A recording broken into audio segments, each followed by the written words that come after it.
Halo guys, hari ini aku mau ngasih tahu cara mencari rata-rata angka di Excel dengan rumus average ya guys. Jadi aku punya data 1 dan data 2. Ini sebagai contoh kita akan mencoba. Ini untuk total ya. Jadi kalian di total ini kalian bisa ketik sama dengan kalian tulis average itu kalian tanda kurung, kalian bisa direct data satu yang ingin kalian pilih untuk mencari rata-rata. Nah, selanjutnya kalian bisa klik enter. Nah, itu hasil dari data satu angka untuk rata-rata. Nah, untuk data kedua bisa juga kalian pakai cara yang kedua.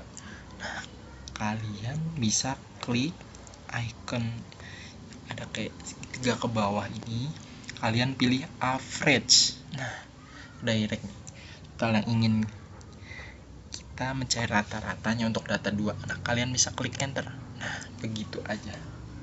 Oke, mungkin segitu aja videonya. Semoga bermanfaat. Jika kalian suka, like dan subscribe. Thank you.